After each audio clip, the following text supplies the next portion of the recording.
tournoi a été lancé par André Van den Brink, c'était une histoire de rassembler des jeunes du monde entier pour faire un petit tournoi et tout ça. Et puis, au fil des années, il a fallu se rendre compte, et avec grand plaisir, hein, de structurer le tournoi qui est passé d'une catégorie club, en passant club et nation, en changeant d'âge, en ayant eu des pics avec 32 équipes et ainsi de suite.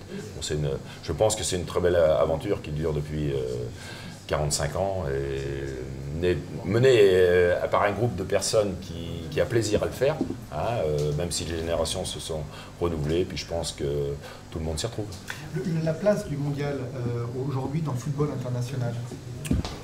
Oh, la place, on a une petite place parce que bon, toute petite place, hein, nous on le voit après, c'est vrai qu'on est un petit peu un tremplin pour voir des joueurs. Maintenant, ceux qui vont venir jouer au tournoi de Montaigu, on n'est pas sûr que dans 4 ans ou 5 ans, on puisse découvrir son talents. Alors c'est vrai que ça nous fait plaisir quand on voit l'équipe de France où les Monégasques sont montés à 4, là, tout d'un coup, Lemar, Bakayoko, Mbappé et Sidibé peut-être bien, et ils sont tous passés par Montaigu.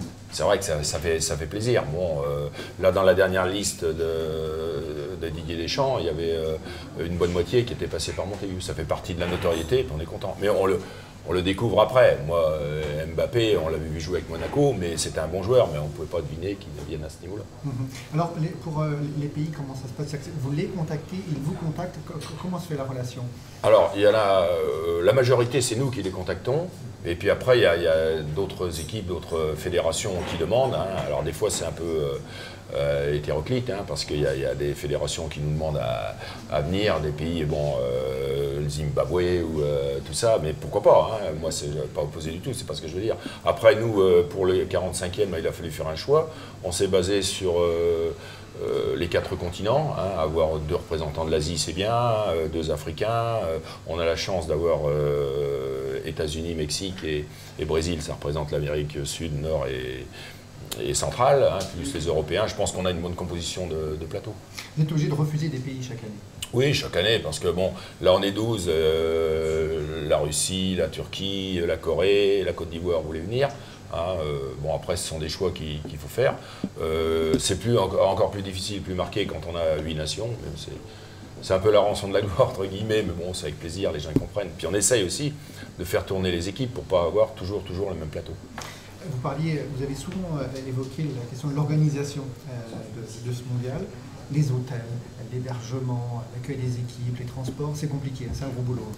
Oui, c'est du boulot. Bon, là, depuis cette année, puisqu'on s'est structuré depuis 3 ans, puisque l'association mondiale football maintenant est indépendante du club, on a notre propre gestion, on a une personne qui travaille à temps complet pour nous, et ça facilite les choses forcément. Alors, c'est vrai qu'au niveau d'hébergement, si les fédérations, qui sont quand même des gens responsables, suivaient nos indications et 2 mois avant, on savait où on allait, ce serait bien, mais sauf qu'à 8 jours du tournoi, on ne sait pas encore à quelle heure arrive le Brésil ou à quelle heure arrive le Maroc. Bon, ça fait partie des aléas, hein, c'est comme ça. Puis autrement, dans l'organisation, on a la chance de s'appuyer sur 40 à 45 responsables par poste, hein. Ce sont des gens qui ont déjà de l'expérience et tout, qui gèrent à peu près sur Montaigu 400 bénévoles, donc on n'a pas de soucis particuliers, chacun est bien dans son rôle.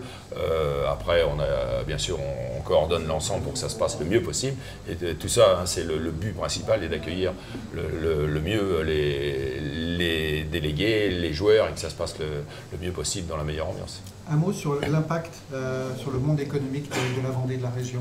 Alors, ce qu'on peut mesurer, nous, surtout, c'est au niveau hôtelier, puisque derrière le Vendée Globe, derrière le Tour de France, je pense qu'on représente, comme un tournoi comme cette année, on représente à peu près plus de 3500 nuitées sur la Vendée. Hein, c'est quand même pas une paille, c'est quand même important. Donc, c'est vrai que je suis bien placé pour le savoir. Quand on reçoit des subventions et qu'on peut renvoyer l'ascenseur, c'est avec grand plaisir dans le monde économique. Nous, ça nous fait plaisir. Puis on a des partenaires privés aussi qu'on peut, sur certains domaines, renvoyer l'ascenseur. Pour cette 45e édition, votre ambition, c'est un tournoi de qualité. Alors justement, un tournoi de qualité, pour vous, c'est quoi? Alors, qualité, après, seuls les joueurs nous diront, et on fera le bilan après, on dira, bah, c'était un très très bon tournoi. Bon, on essaye d'avoir des équipes qui tiennent la route sur le plan footballistique. Maintenant, bon, ça reste des jeunes, hein, ce ne sont pas des seniors. Et cette année, on a axé plus la 45e édition sur le bénévolat. Hein. Je disais tout à l'heure, on a 400 bénévoles, on va les récompenser tous. On a des partenaires fidèles depuis une dizaine d'années qu'on va récompenser aussi, plus de 10 ans de partenariat, parce qu'il y en a qui ont 25 ou 30 ans. Hein, voilà, on a axé tout ça. Ce qu'on veut, c'est garder absolument cet esprit familial, cet esprit de convivialité, qu'on se trouve bien ensemble, qu'on ait plaisir à se rencontrer les uns ou les autres, et dans simplicité, sans se prendre la tête. La qualité, elle passe aussi par les terrains? La qualité aussi passe par les terrains, par les exigences des fédérations, ce que je comprends tout à fait. Hein. On a eu quelques soucis l'année dernière au niveau des clubs. Bon, là, on a opté pour des terrains synthétiques autour de Montaigu. On a vraiment, avec la Chaise, Talmont et Mouilleron, accentué vraiment cette chose-là pour leur dire préparez bien votre terrain. Donc là, on les a rencontrés. Ils ne jouent pas, ils n'ont pas mis leur terrain.